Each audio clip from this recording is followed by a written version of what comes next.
Cannabis, wicked cannabis. Various option, top man, you have to try one of this. Man, smoking like a 420. High grade weed off a plenty. Cannabis, wicked farm down a centi.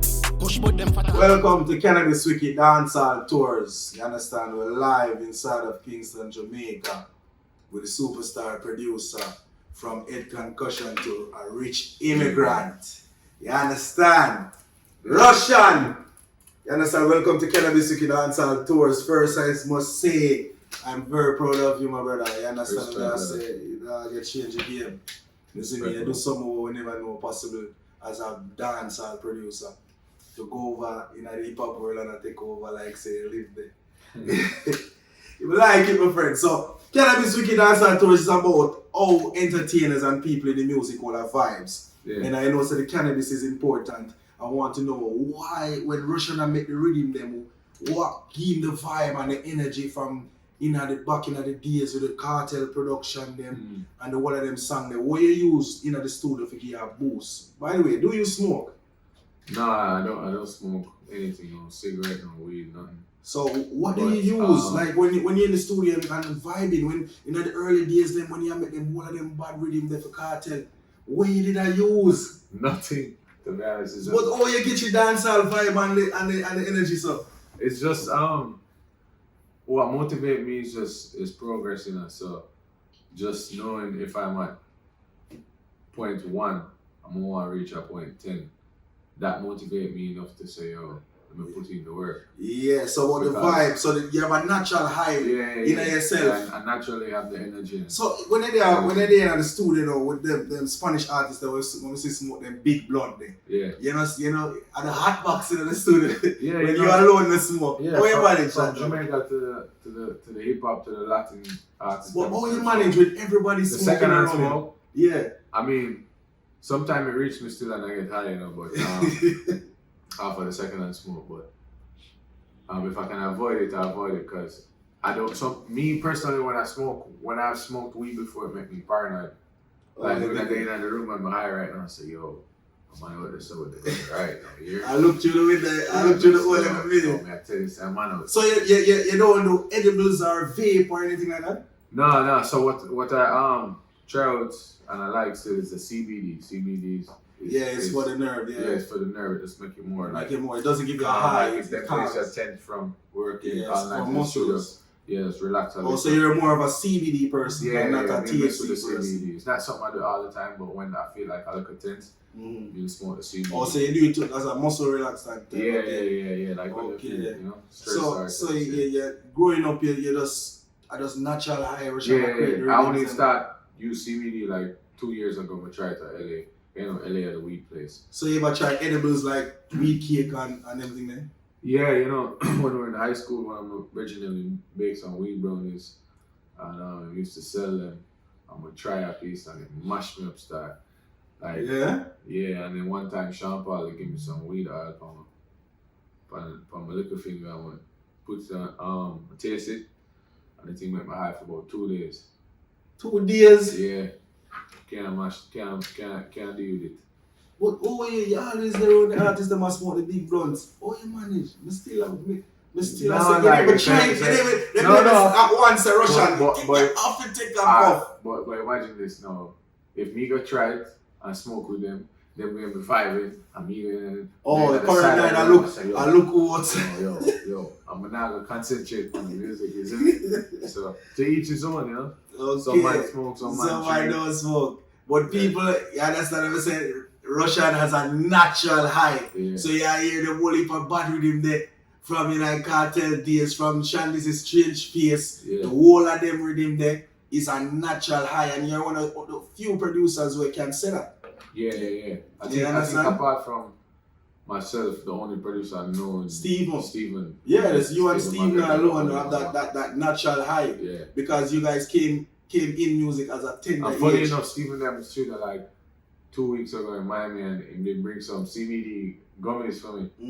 And we eat some, but other than that, I know myself and Steven already mess with the weed. Yeah. It was a natural high. Yeah. But so for your knowledge of the weed now, Your father smoke weed, as you tell me? Yeah, no, I grew up around that, so I grew up from I didn't even remember my father smoking weed. You always tell me that's it. From weed to chalice to all of that, so.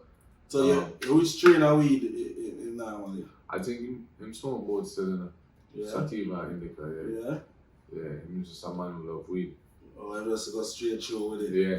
So how comes that never influenced you? Maybe being around it as a kid, I never used to like the smell of it because it's sometimes, weeds have that stink smell. Yeah, that stink smell, especially mixing with grandma. My mom actually used to smoke weed too. So your mother, both parents smoke weed and you not smoke. Yeah, but she stopped smoking like 12 years now.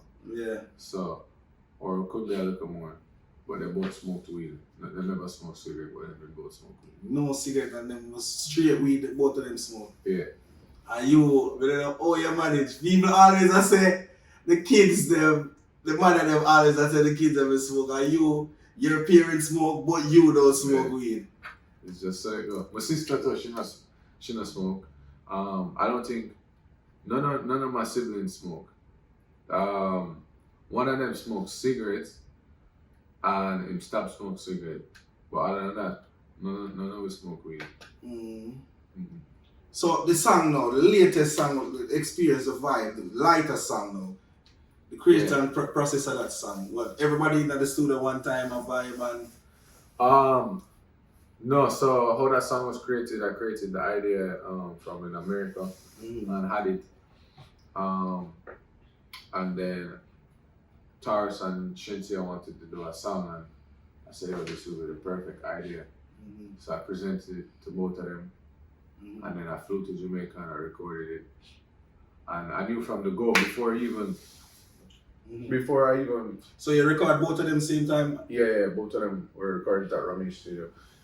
And before I even put out the song, I told both of them, this song will be one of the biggest songs. And if you listen to the album, it gets a digital mix. Yeah. It has a very high, like a high top end.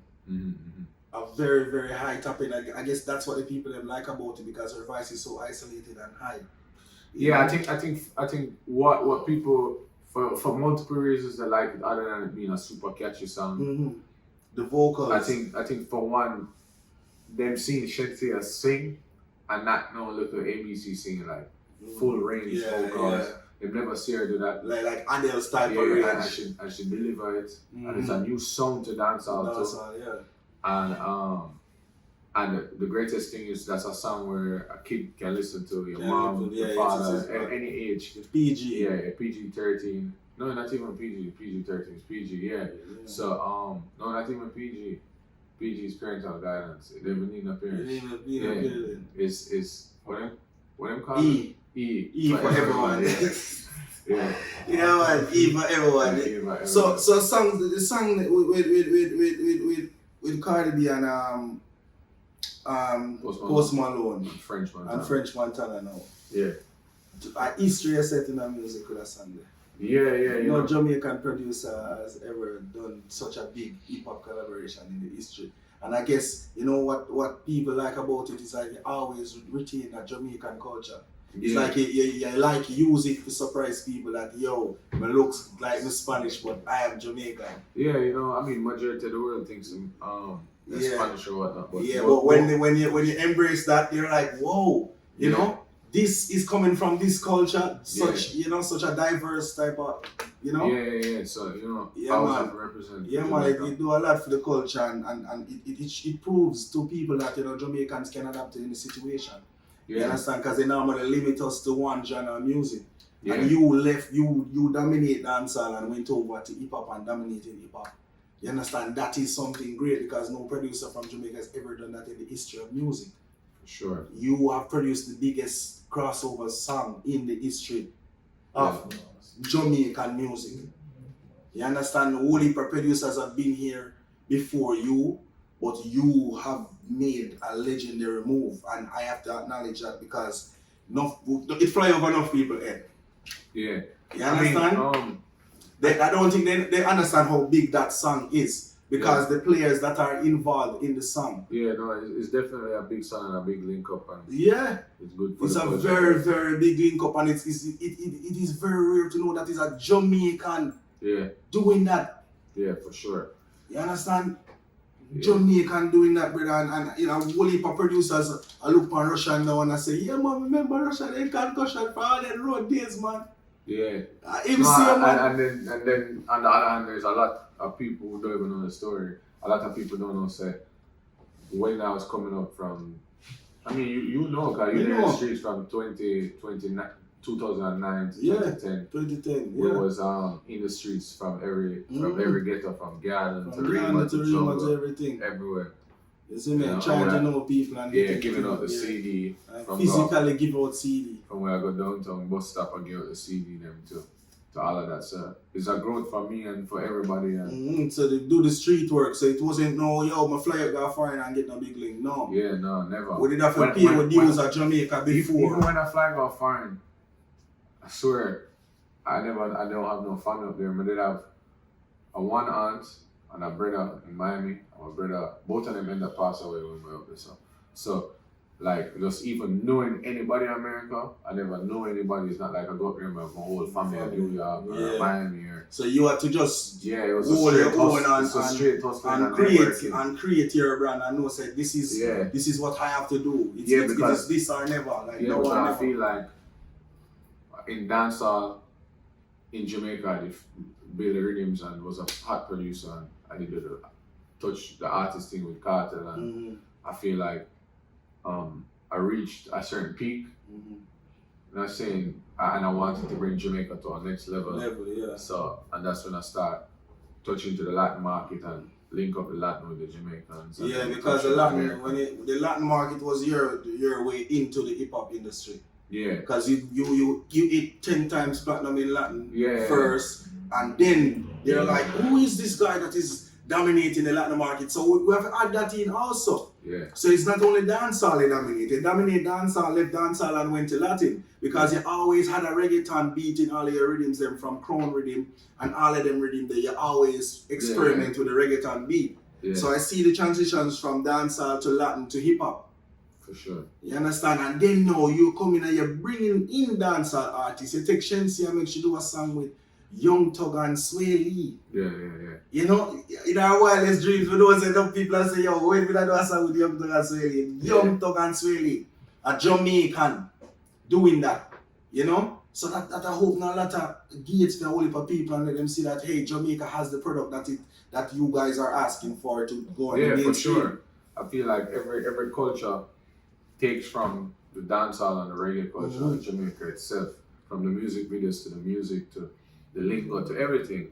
And the next thing now, I just want to know to know that if you really want a culture, you know, just embrace it. And embrace it and link up with the people from Jamaica. Jamaica, because they make them more open-minded when they come towards us, because they were like, oh, I wonder if they can do this. Yeah, I mean, like look at example, you know, Black and the Dancer. Yeah, we introduced him to enough of the Latin artists, especially like Nicky Jam and Fernando Lugo, a big Latin director. And if you look on even songs I don't produce, you see Blacker in about 20 to 30 of them videos with the culture, there's a dance, all of that stuff. So it's not like, you know, like bringing in everything, that's the thing. You always include a Jamaican culture. It's the same thing with Kosi and and Conscience and Shenseea. That was the first link up.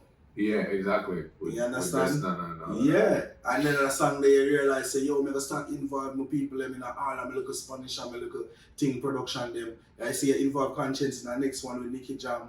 You see me, that one they will go big. You understand? And that kind of like 5 make people kind of love the vibe, and you know, people getting used to hearing dancehall artists on these type of beats. So I think that was the beginning of the transition that we're seeing happening now. Which where Shenseea can go up to French Montana and get a combination. You understand? American artists, she can go up to them and do that. Because the door was open. And that door there you go force open. You never went over there and say, yes, I'm a producer and and I'm producing hip hop and I'm good with this. No, you're involved dancehall. Always. You know? That's why I'm a tag.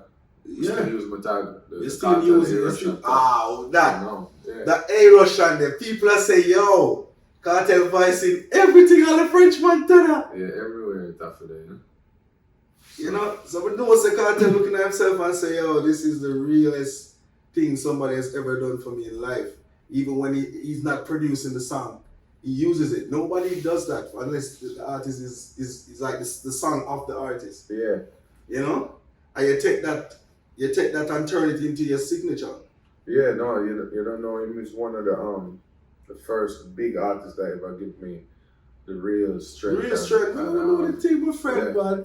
We know the beginning, man. Yeah, that sample there, A-Rvssian come from Live Sweet. That's So when I remember, man, clearance rhythm was the first rhythm we had planned for use. I end up getting DJ Frost. Yeah, we get Frost, Remember, I made up the road. I never did build no fear for myself. No fear after that, Yeah. You understand? So people for understand that you try coming into music business, it wasn't easy because your rhythm, you had to give away the rhythm just to get people to voice. Mm-hmm. Yeah, no, enough dues are paying from. Whole heap of dues are paying. A lot of rhythms that wasn't produced by Rvssian, I built the rhythm. Yes, for people and build many careers in music. Yeah. You understand? And we can say, you build DJ Frost's career. Yeah. You understand? The first rhythm is clearance rhythm, and I made it. They remember me. First 3 rhythms. Yes, in first rhythm overall. Yeah. And me and you give him the rhythm. That was the start of his career. And Frost come now and win Grammy. Yeah. So you understand? So because of your selflessness, remember I said Frost can play a key in a rhythm, you know. Mm-hmm. So if Rvssian never did selfless and say, yo, this is the rhythm. Yeah. You understand? You wouldn't have a next big producer like DJ Frost right now. So people understand, say everything that we do for one another, you know, it have a great impact in every way. Yeah, for sure, you know. You understand? Frost been my G and from them time there, and you influence him into turning into a producer by giving him that rhythm. You understand? So people will understand. So there's a process. Enough time in your stages, something might not be for you, and you give it to somebody else. It makes life for them.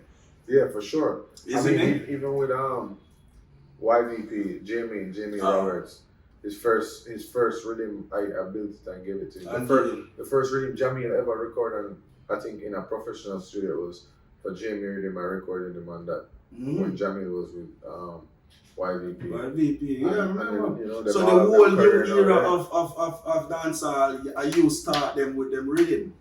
Yeah, the whole new generation of dancehall right now, the youth them where I build, and even a lot of youth tell me say them look up to your style and patterns of rhythm. You understand? And the whole crossover type of vibe. You understand? And it's surprising to know say you're not a man about the cannabis, but a whole heap of thing, my brother, a whole heap of thing, and the people them like it and the fans them appreciate what you do. You see me, because you stand for the culture. Every time them see a post note, they say upon the Jamaican youth. Yeah. Always. For sure. Always I represent Jamaica people, and this is Dancehall Tours, Cannabis Wiki. And we have to go into the story behind the thing because a lot of people see the producers and don't know the process of creating music, you know? And everybody is unique in their process. You understand? And this is Cannabis Wiki, Dancehall Tours. And what's the next project you have for us right now? We have a job in November or October. I mean, we're just finishing up Shenseea album. We just finished up King Kosa project and Big Bvng. Those are my 3 artists. And then I have some stuff coming up for the Latin market and for the trap. You know, my next trap song is Russian and Lil Baby. Yeah. So look out for that. Yeah, you know, Lil Baby on fire. Lil Baby is fire. Man, I tell you, man, I'm afraid I just open the doors for the yard, man. Yeah, man. Right now, Jamaica go full up December. And we have some new thing with Pantason and somebody. Sick. Crazy. Everything is crossover and a mixture. Kosa is a very good artist. Yeah, no, I was trying to, because I feel like dancehall, what's the point of making a dancehall song only for Jamaica? True. The world needs to accept it, because if you not make something for me in life, if something now grow it dead. True. So you have to make the thing grow, you have to make the culture grow, you have to touch different audience to make them say, yo, this is where it's from. And then when them investigate and say, okay, we like this song, what else is there? If they want something a little more hardcore, then can look for that. Me personally, I like to blend everything so it can, appeal to everybody. So it's just not just one set of people. Because music for me is not one set of people. Yeah, true. Yeah. Bob Marley never made music for one set of people. And Bob talk about that, it's a kinky reggae, that type of he experiment. Him and Michael Jackson and music will never die. Yeah, because they experiment and if you check it, anybody who make music for one set of audience, the music usually never reaching it don't last. It don't last, or they don't touch it. If you touch the soul of everybody, no matter if them speak English or Spanish, French, wherever in the world, and that when you put on a Bob Marley, you know the vibes it brings. Natural vibes. Yeah, if you go to Spain, Ibiza right now and then play Bob Marley's, the same vibe them are gonna get there, so they're gonna hear and feel. Yeah, so when they're in Europe, then you're not tempted not even steam. Steam weed, yeah. No, we can't. I'm gonna stay off of the weed. I see these straight. Hey, so we are trying everything, boy, and nobody ever want a spliff style. No. So if you will smoke a spliff, which strain of weed you that smoke? The upper, whatever is the upper, which is the sativa. Yeah. You don't know the name of no sativa? No, I don't want to lie on camera and say that. You know, but a sativa, the one that upper. Yeah, no, if I'm going to the weed store right now in LA, I'm going to say, listen, I want something that can keep me up, who's not going to make me paranoid, and not going to make me feel down at all. Yeah. And then we recommend, them are the weed professionals. Yeah, they recommend the white chalk or one of them. Yeah, so what is it? Yeah. White chalk? That sound like coke. Are we them? Yeah, man, are we them? White chalk, man. So yeah, white chalk, man. I said I want to know in front of the name, legendary. Yeah, this is a presidential weed roller. So what is that, Jamaican weed? Yeah, man, a Jamaican weed, man. Okay. Yes, they're legendary. Yeah. Funny enough, one of my biggest songs ever produced in the world is called Creepy Kush. It's about weed. Yeah? Yeah, with Bad Bunny and Farruko. And that's what we put Travis Scott, 21 Savage, Nicki Minaj on the remix. So, the Bad Bunny song where they do, where much of the whole of Costa Rica and place there? No, the Creepy Kush, that one, it's the word they got. No, man, remember, we go to Costa Rica. We go to Costa Rica and see the billboard with Bad Bunny with the same song. Yeah, that's about weed, Creepy Kush. Yeah, man, we never know. Yeah, man, and this one is OG Kush. And you know this program is sponsored by Outlier. Outlier, me call it Outlier, them say it name, but Montego Bay, Iron Shore, Plaza, you understand, Cannabis Wiki, Dancehall Tours, and we hear Russian, I hear biggest weed song when produce with Bad Bunny. With name Cripple what? Creepy Kush. Creepy Kush, what does creepy mean? Creepy? I don't know what creepy means. Is that strain of weed? Oh, Creepy Kush. Oh, like OG Kush, Creepy Kush. Yeah. Oh, I think it's like a Latin word. Nah, man, it's English. Is more Jamaica we hear about. I mean, so you're supposed to can speak Latin and Russian, man. Spanish. I'm decent. I can definitely move around in the airport and talk to the artists in the studio because they have to communicate. When I just met Bad Bunny, he knew zero English and Farruko, and know them can handle themselves and I can communicate with them. So when it doesn't mean who translated? The music translated. Let's be honest. So when in the nice too, they want to pick up. No, I knew some words, and I knew words too. I knew the musical terms. Like if I'm in the studio recording somebody, I know what to say. Alright, so do it again. Next round, like pick up and go again. Like punch? Yeah. No, well they still say punch in Spanish, like they know what a punch is. Yeah, but which way that say? What you that say to them, like to stop them, like they're recording like something in Spanish that they won't understand in English. Like stop them? Like what you that say? Like momentico, like hold on, like that's. Oh, you can't say you just say momentico. Yeah, like that. That's like or un momento. Un momento. Yeah, like 1 minute, something like that. But that's the most used Spanish phrase. I mean, they would. That's something that they would, because remember they know I'm not Spanish, so everybody knows that. That's like basic 101. It's like somebody said walk on. Everybody know what that is. Yeah. You know? Okay. So why you go up on a place you never have no family, you establish yourself as one of the biggest producers in that country. You understand? And you do that in less than 10 years, bro. Sure. You see me? Less than fucking 10 years, bro. It's crazy, bro. But anybody can do it, you know, just to work and working smart. Yeah, and but you have to be, is the main thing where you set this up, outside your comfort zone. Yeah, no. You didn't run. Anything. You were in charge when you left Jamaica. So I don't want people feel like say, I cool on and left. You didn't run dancehall when you left. Yeah, because them time of straight jeans hot. Hot. Everything was hot. Everything was hot. Shenseea hot. Everything was hot.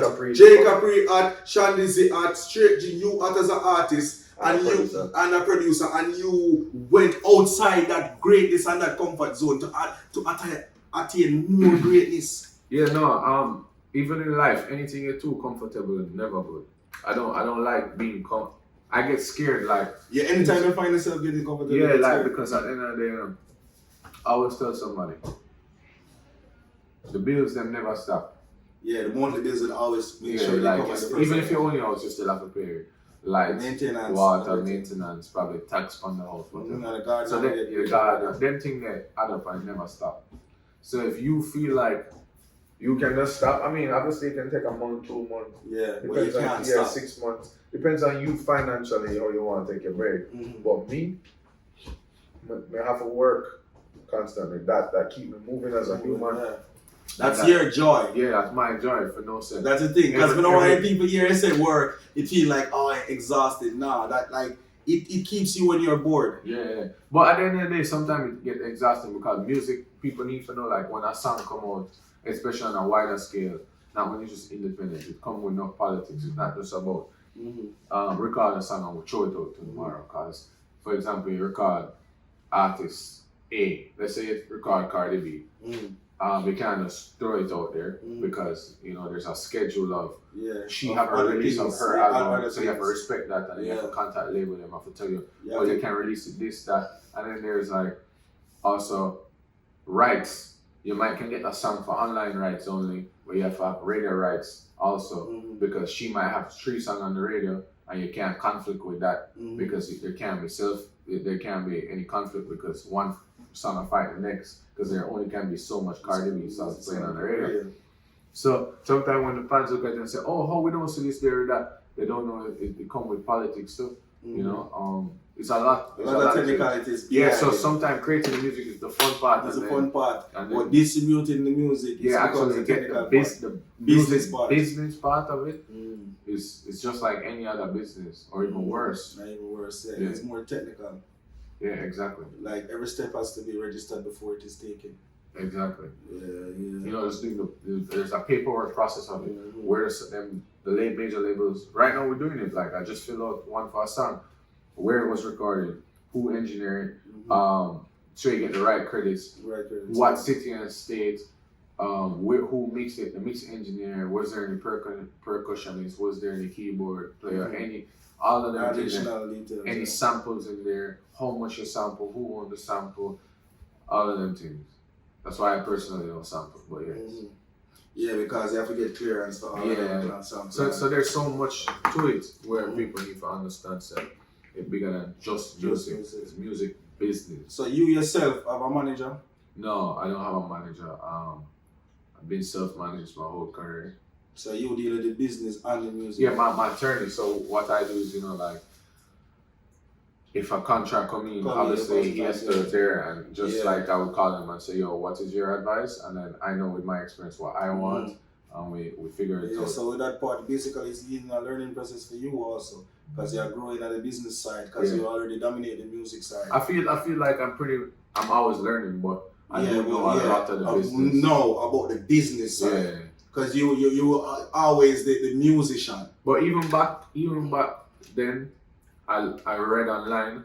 So a lot of the things I'm gonna need for read because Google is free.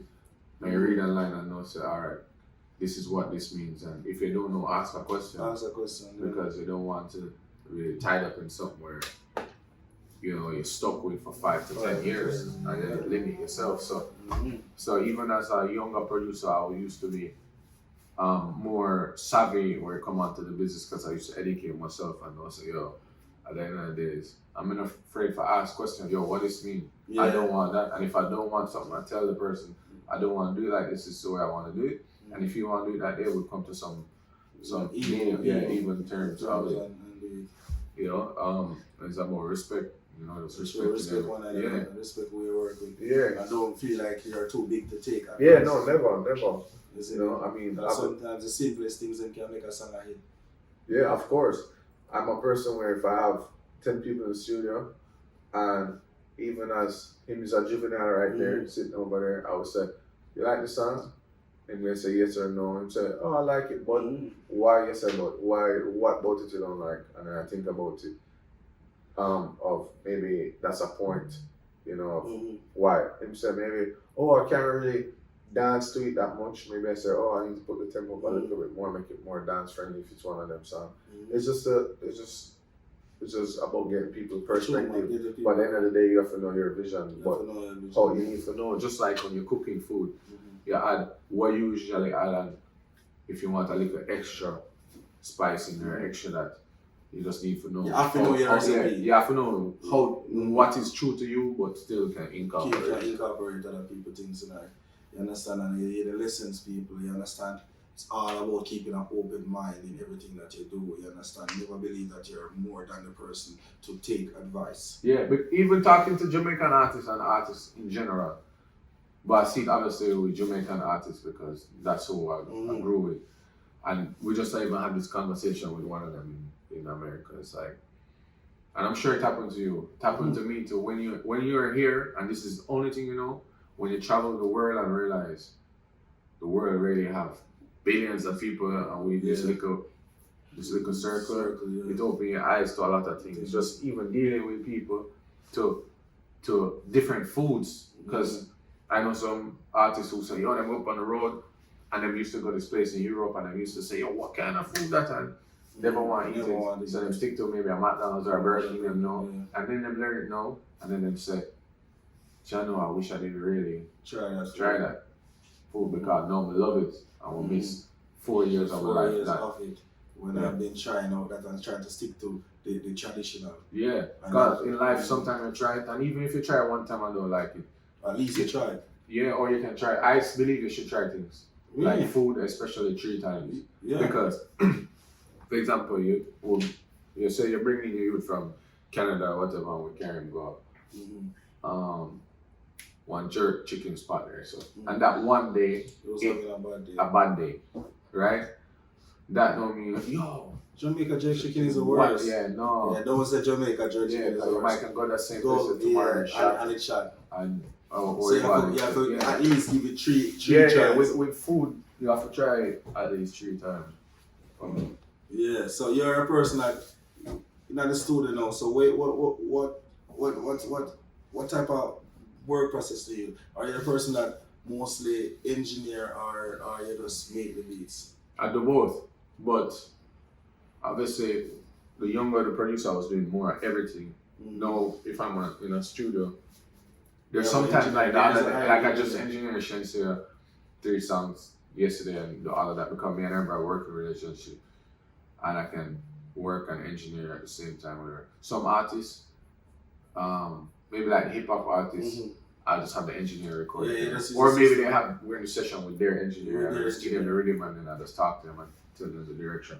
Direction of it. But when you engineer, it's like it's when the more personal you get to the artist. And depends on the artist. You have some artists who quick.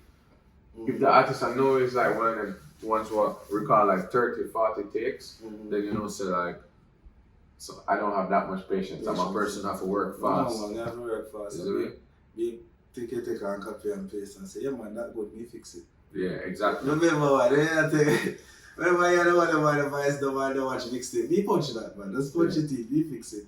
Yeah man, it's always good man. I would say, this is cannabis with the Dancehall Tours people. The reason it was so good, I tell you say, me all forget say we do have to talk about But big up everybody. Yeah. You understand? Big up God and God above all things. This is Pantason and we're live with Rvssian, the rich immigrant. Man. You understand? I will still say Head Concussion, but I don't know. Yeah, We're a rich immigrant. See that Head Concussion? Yeah. Rich You understand? immigrants. Rich immigrants. You Yeah. understand? You never say rich refugee. Yeah. Rich immigrant. Yeah. You understand? My friend go over there and make a life for himself and make a name and make a brand.